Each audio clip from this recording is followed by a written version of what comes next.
Universe का एक nature ये है कि वो ऑल परवेडिंग है। ये कंसेप्ट कि यूनिवर्स हर जगह है, हर एटम में, हर मॉलिक्यूल में, इसलिए हम में भी है। इसको अनन्य भाव कहते हैं, अनन्य, नथिंग एल्स। एक बहुत इंपॉर्टेंट सेंटेंस है कि सो अनन्य असलिया।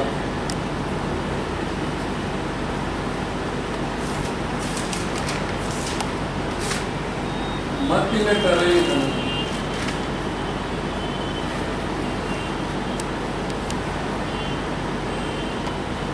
हनुमान जी से कहा उन्होंने, इसके मति से ये बात न करे। क्या बात न करे? मैं सेवक, आई एम टू सर्व, चढ़ा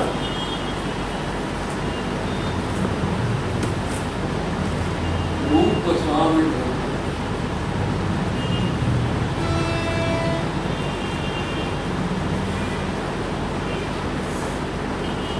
मेरे स्वामी भगवान का रूप है, दैट मीन्स उस यूनिवर्स का रूप है जिसके अलावा मैं कुछ भी नहीं हूँ। तो वो इससे ये शब्द बड़ा इंपॉर्टेंट निकलता है, चर और अचर। जितने जीव हैं वो दो तरह के, चलने वाले और नहीं चलने वाले। तो जो नहीं चलने वाले थे वो तो आपने वो मुक्ता देखा होगा समुद्र में, एक जगह पे रहता था और इसलिए रहता था कि उसी जगह से उसकी nutritional supply, the nutritional supply was met by one place. But when the nutritional supply of this was exhausted, this place was exhausted, it had to move to another place. That is why it got off, and you must have seen people floating, I mean fishes which float like this in the ocean. Okay, so they utilize the principle of pushing water backwards so that they could move forwards. This is the Newton's third law of motion. Every action has an equal and opposite reaction. But they did not have any problem of weight because of the Archimedes principle, because their weight was continuously supported in water. So when from the ocean they came to land, they had the problem of propelling. So you see, there was this chapkali type of thing, reptiles, which had limbs on the sides, and instead of the fish using fins,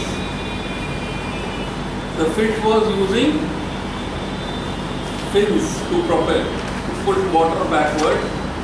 They were using these, they were supported on their belly, but they were using these limbs to propel. If you have seen a lizard on the wall, you would understand this type of locomotion. But there was a huge amount of friction. So what happened, that these limbs gradually came to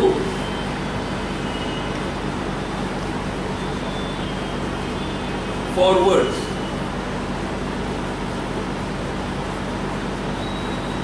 So that the belly got lifted away from the ground. So gradually these limbs came forward and you became quadruped. But there were two important reasons why this had to become different, because up to now only the neck and the mouth was being used to hold things. So you needed this limb to hold. So from the quadruped you had to become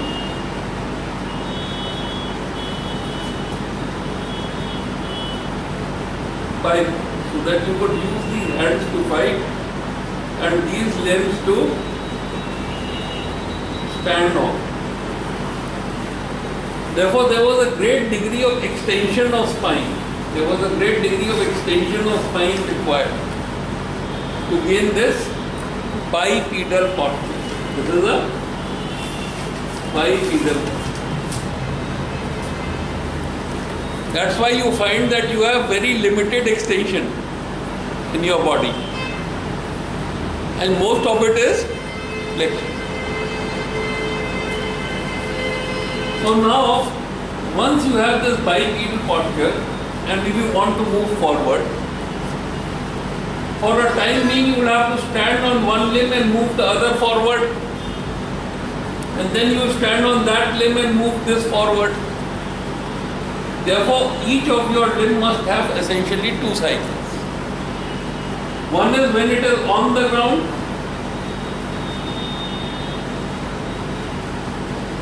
this is called as stance, and when it is off the ground, this is called as swing. So that is how the chair part of the moving part of the universe came into existence. Here it used the Archimedes principle to float and Newton's third law of motion to move forward. But when they have to deal with gravity,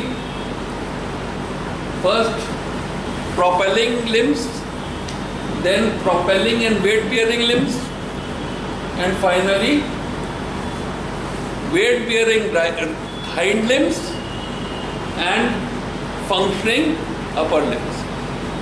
So this is the stage of evolution that we are in, and in this stage, for propulsion, for moving from one place to another, your lower limbs would undergo two phases cyclically. One is on the ground, or stance, and one is off the ground, which is called as swing.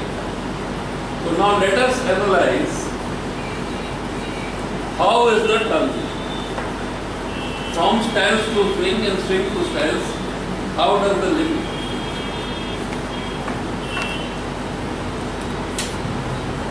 So supposing you are walking on this line,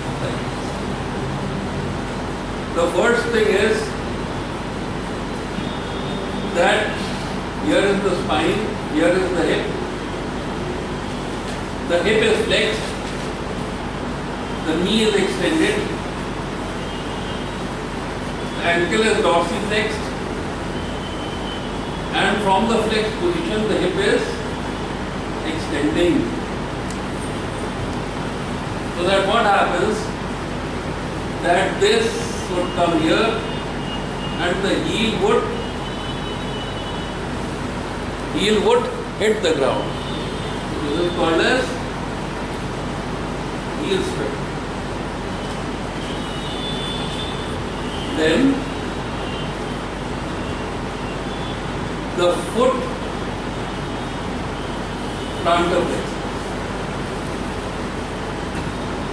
Ankle plantar flexus, and the foot comes to be flat on the ground. So this is called as foot flat. Then what happens? That the hip flexes and the knee flexes, so that the tibia aligns. Tibia aligns. So here the hip is flexing, here the ankle is plantar flexing, the hip is flexing, the knee is flexing. So that the tibia has come into the weight bearing position. So this is tibial alignment. then the knee extends and the hip extends. The knee extends and the hip extends. And you find that the femur has come into alignment. Femoral alignment. Now it is in this manner, the knee is not only extended but it is also locked. And there is a certain degree of pelvic movement, pelvic tilt, which we will understand, which transmits the weight now onto this, onto the femur. And this is what happens. Now we are moving from the front.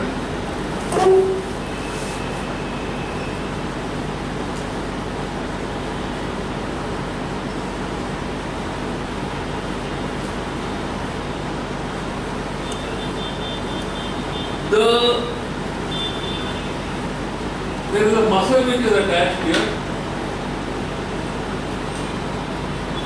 the gluteus medius, acting from the trochanter. Here is the trochanter, acting from the trochanter here. It has pulled, it keeps pulling down the iliac crest, so that the spine stays in this position, and the line of gravity keeps passing through this limb, through the foot area. But this muscle is not sufficient to tilt the pelvis. The pelvis is being tilted because in this limb, here, on this side, the ankle is plantar flexing. And ankle is plantar flexing, and this most powerful muscle, the gluteus, the gastrocnemius. The gastrocnemius is causing this plantar flexion, and because of plantar flexion, the length of this limb is increased. The length of this limb is increased, and this is causing the tilt of the pelvis. So the medius of this side and the gastrocnemius of this side act together to cause the pelvic tilt, so that this line of gravity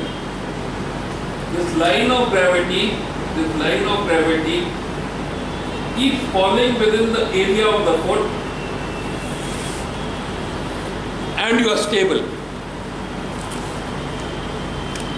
So this is pelvic tilt. So not only extension of hip and extension of knee, but also a pelvic tilt will bring the femur into alignment, and this is called as mid stance. This is called as mid stance. Right? Then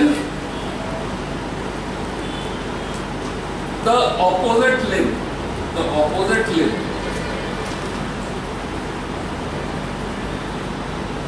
which is somewhere here in this position. This opposite limb will swing to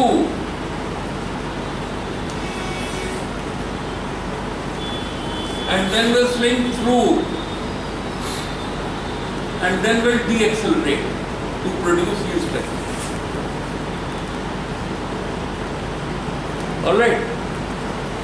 So the swinging limb will first swing to the level, then swing through the level, and then will produce heel strength. So now while it is swinging to, what is going to happen? The hip will flex, the knee will flex, and the ankle will dorsiflex.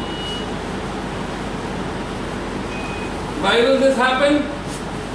Because as the hip is flexing, the knee must flex and the ankle must dorsiflex, so that the toes don't stop the ground as the foot is swinging. Because you see, hip will keep flexing because hip is the thing that is moving forward. To take the foot forward, the hip will keep flexing. But the knee will flex and the ankle will dorsiflex to prevent toes from hitting the ground.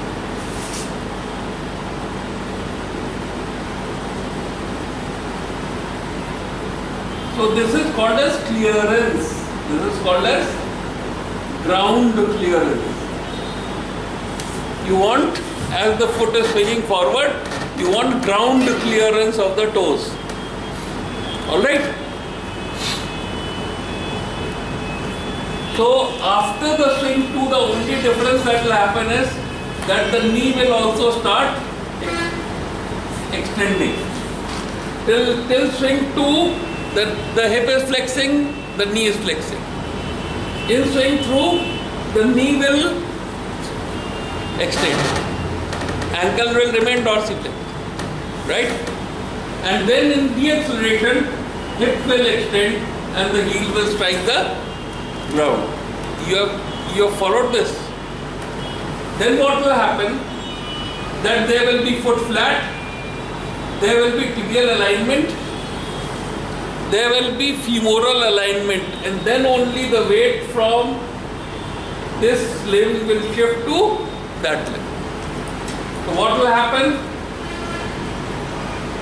That now the opposite limb, imagine, the opposite limb has swung to, it has swung through, it has deaccelerated, the heel has struck, the foot is plantar flexed, the tibia is aligned. Now femoral alignment has to occur. So femoral alignment has to occur.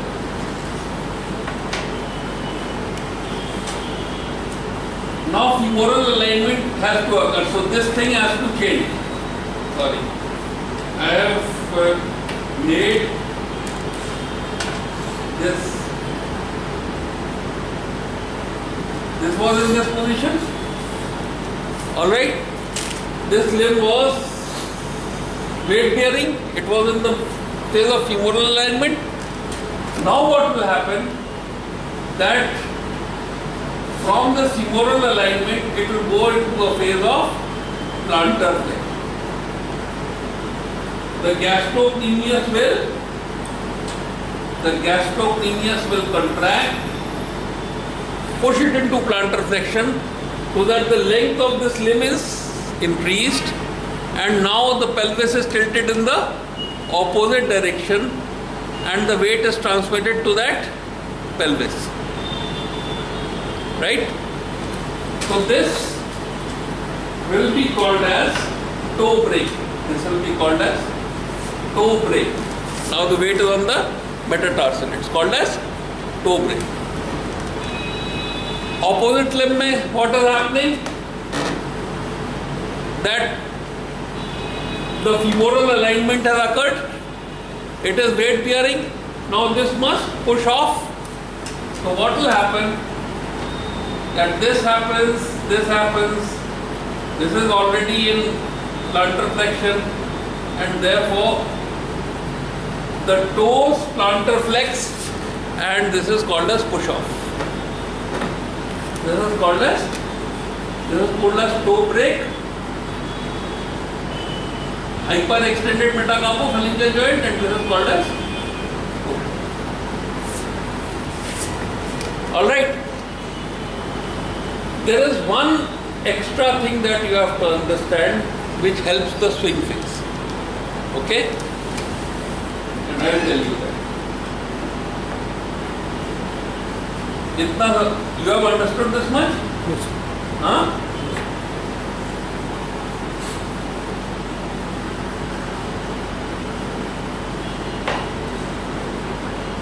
And that is that if I am walking in this direction, you would find that if this is my pelvis, my AS of this side is forward and this side is backward. ASIS.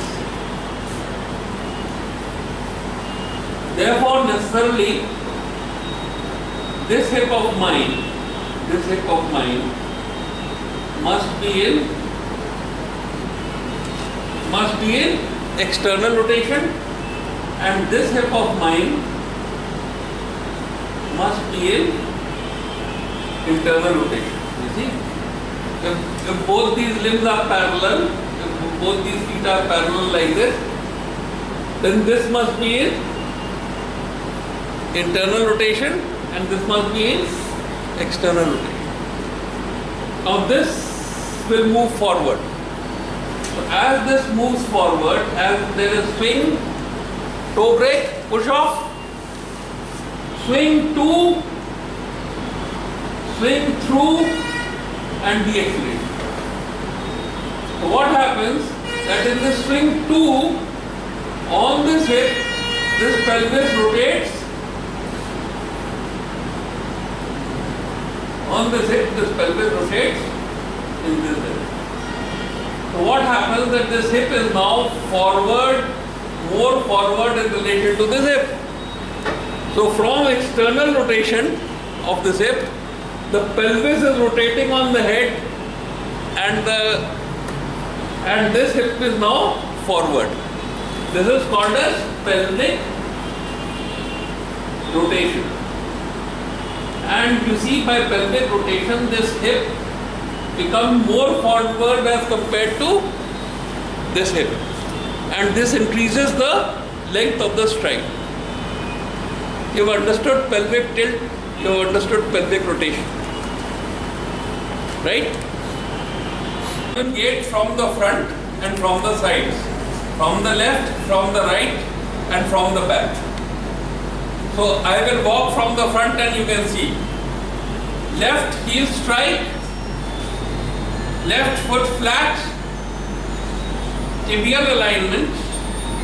As there is tibial alignment, there is toe break on the opposite side, then femoral alignment. The medius of this side contracts and maintains this ASIS at a lower level. The line of gravity is now falling on this foot.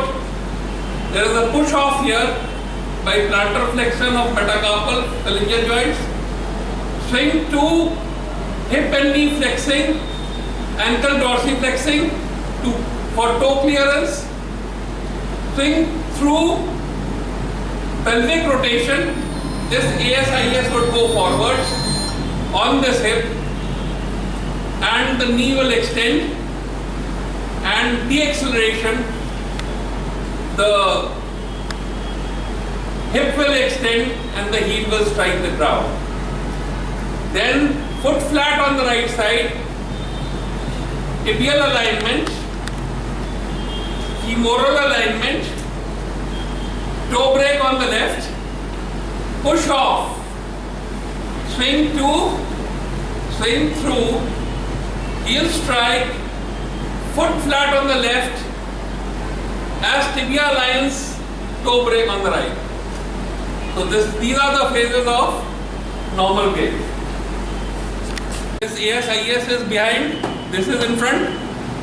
Alright, so this hip must be in external rotation, foot like this, pelvis like this, foot like this, pelvis like this.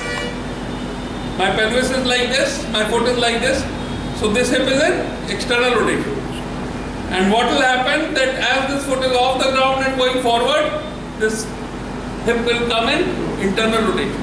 So from external rotation to internal rotation. Pelvis is rotating on the head.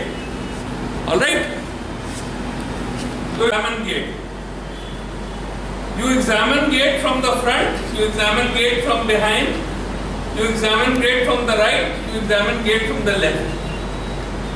The first thing is that you see that the person is standing on both limbs.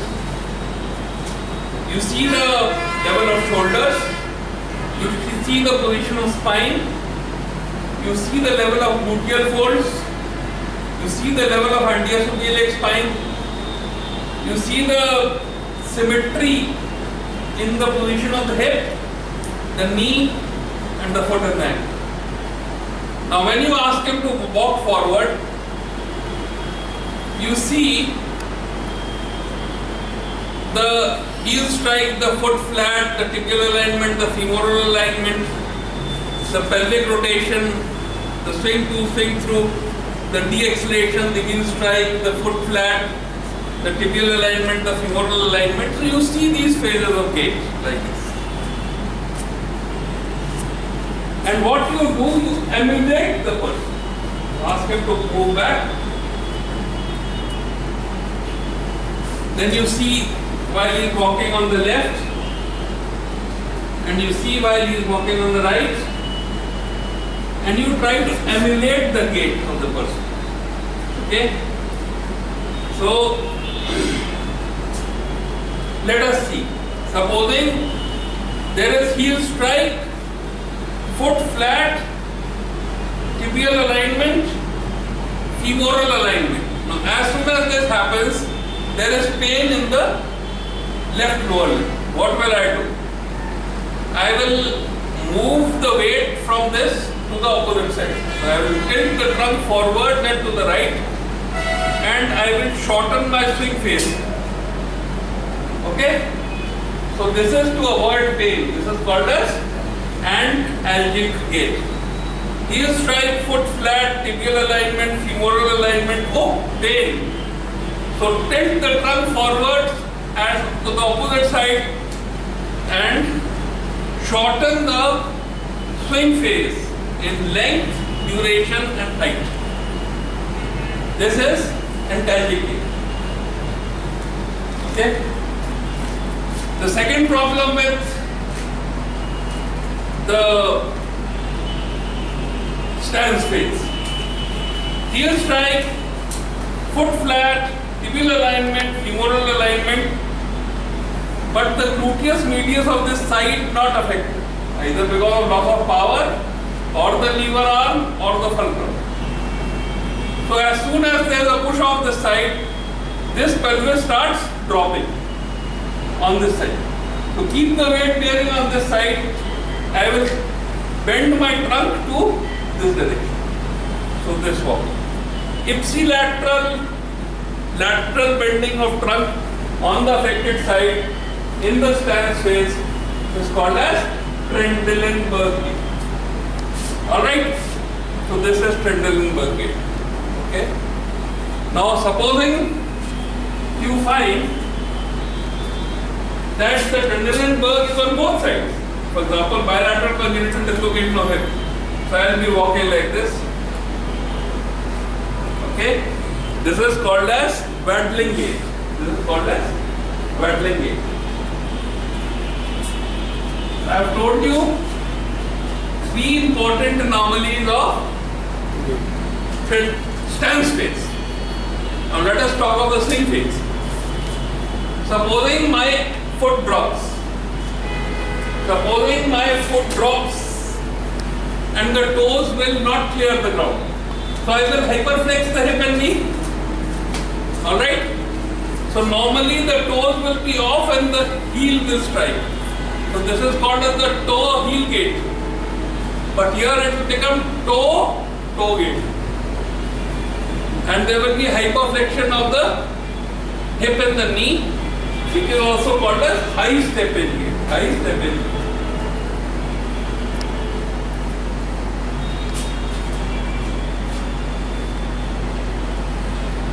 Then, supposing there is a spasticity, a hemiplegia on the right side. So my knee is not flexing in the swing phase. So instead of flexing the knee, I will circumduct it and bring it like this. Alright, so this is circumduction gait. It is a spastic gait. And it can become, in cerebral palsy, it can become bilateral. Okay?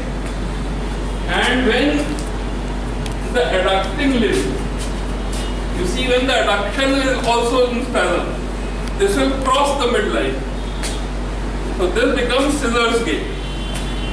This becomes scissors gait.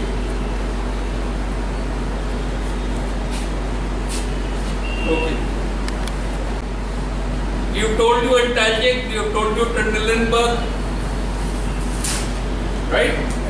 You told you high steppage, we have told you circumduction, we have told you battling. Now we'll talk of cerebellum not functioning properly. And important thing that affects cerebellum is alcohol. So you walk like an alcoholic walks in the evening. That is called as ataxic gait. Okay? Prem mat chhake par padat kaha ke kaha. Wanting to keep somewhere, feet somewhere, they are reaching somewhere else. So that is called as ataxic gait. Sometimes ataxia can be because of cerebellum. Sometimes ataxia can be because of vestibular apparatus. Sometimes ataxia can be because of loss of posterior column. So another thing is that when posterior column is lost, the position sense is lost. So he says that he is walking as if on cotton. In tibialis dorsalis, he says that he is walking on cotton because he can't feel the hardness of ground. And to be sure that the ground is there, he stamps his foot like this. This is called as march gait. This is called as march phenomenon or march gait. Then in Parkinsonism, there is lead pipe rigidity. And of course he cannot stop.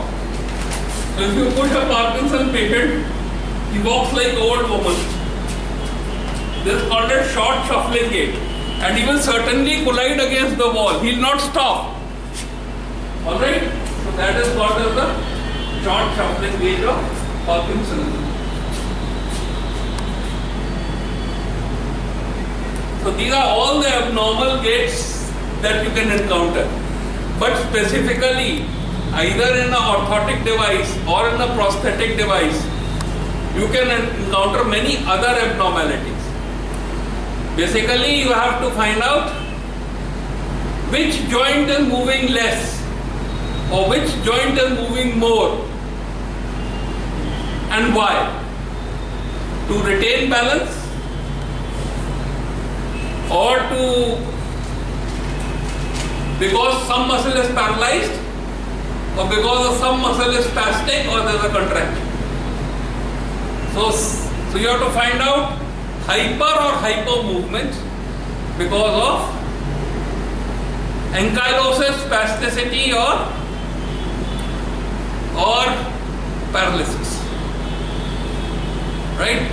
Then there can be gait because of malunions, because of smaller limb lengths, and by that you usually compensate by hyper moving any of the joints. So one important reason can also be limb length discrepancy or malrotations. Malrotations, abduction, adduction deformity or flexion extension. For example, if I can't extend the hip, then my stride would decrease. My stride of the opposite side would decrease. So this, if you understand this and if you practice examining lots of gaits, you would come to recognize patterns very soon. And you would be able to say that this gait problem, this is the gait problem, this joint is moving more, this joint is moving less, and this is why. Alright?